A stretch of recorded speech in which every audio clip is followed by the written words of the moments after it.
Pemirsa, sidang perkara pembunuhan Brigadir Nofriansyah Yosua Huta Barat memasuki fase penjatuhan vonis bagi kelima terdakwa. Serupa dengan pengungkapan kasusnya, persidangan yang menyita perhatian publik ini juga tak luput dari drama dan air mata.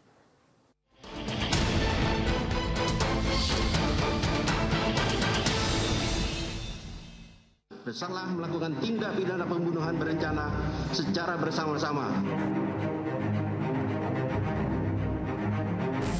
Pertengahan Januari 2023, Pengadilan Negeri Jakarta Selatan menggelar sidang tuntutan perkara pembunuhan Brigadir Nofriansyah Yosua Huta Barat dengan 5 terdakwa, yakni Ferdi Sambo, Richard Eliezer, Putri Chandrawati, Ricky Rizal, serta Kuat Ma'ruf. Ferdi Sambo telah terbukti secara sah dan meyakinkan bersalah melakukan tindak pidana pembunuhan berencana secara bersama-sama. Tuntutan jaksa paling berat ditujukan pada Ferdi Sambo, yakni penjara seumur hidup. Selain melanggar hukum pidana, tindakan mantan petinggi Polri itu juga dinilai jaksa penuntut umum mencoreng nama baik institusi Polri. Melawan tuntutan penjara seumur hidup, nota pembelaan disampaikan terdakwa Ferdi Sambo dalam sidang pledoi yang diberi judul Setitik Harapan dalam Ruang Sesak Pengadilan. Kepada majelis hakim, ada 10 poin pembelaan yang disampaikan. Sama sekali tidak ada rencana maupun niat yang saya sampaikan untuk membunuh Yosua, sebagaimana yang dituduhkan penuntut umum dalam surat tuntutannya yang hanya bersandar pada keterangan terdakwa Richard Eliezer. Mantan jenderal lulusan Akademi Polisi tahun 1994 itu juga membeberkan deretan prestasi selama 28 tahun berkarir di Polri. Sebagai anggota Polri, saya tidak pernah melakukan pelanggaran pidana, pelanggaran disiplin maupun kode etik.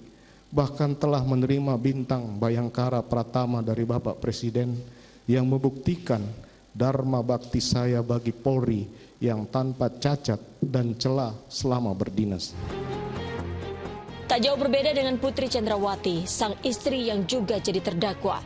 Dalam nota pembelaan berjudul Surat dari Dalam Jeruji, Putri bersikukuh telah menjadi korban kekerasan seksual yang dilakukan Brigadir Yosua. Yosua melakukan perbuatan keji terhadap saya.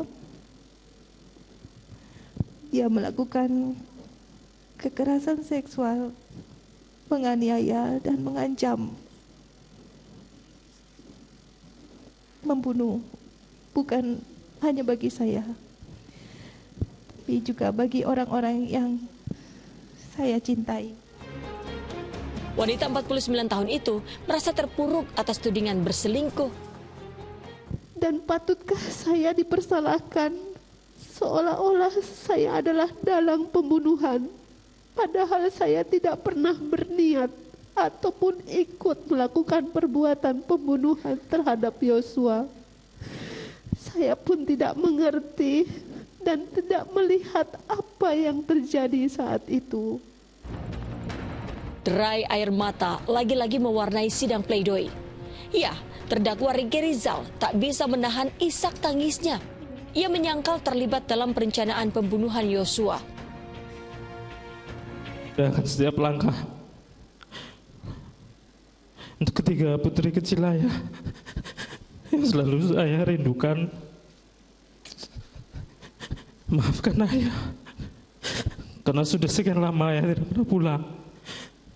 Semoga kalian selalu ingat dan rindu akan ayah.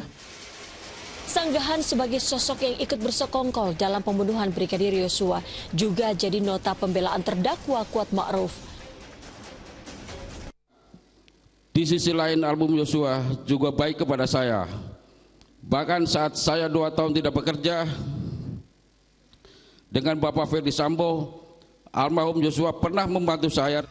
Berbeda cerita dengan sidang pledoi terdakwa Richard Eliezer, di mana saya bekerja memberikan pengabdian kepada seorang jenderal berpangkat bintang 2 yang sangat saya percaya dan saya hormati, di mana saya yang hanya seorang prajurit rendah berpangkat barada yang harus mematuhi perkataan dan perintahnya. Ternyata saya diperalat, saya dibohongi dan disia-siakan. Bahkan kejujuran yang saya sampaikan tidak dihargai. Seluruh nota pembelaan atau pledoi kelima terdakwa ditolak jaksa penuntut umum dalam sidang replik atau tanggapan atas pledoi terdakwa. Patut ditunggu apakah majelis hakim menjatuhkan hukuman lebih ringan atau lebih berat dari tuntutan jaksa penuntut umum. Tim Liputan melaporkan.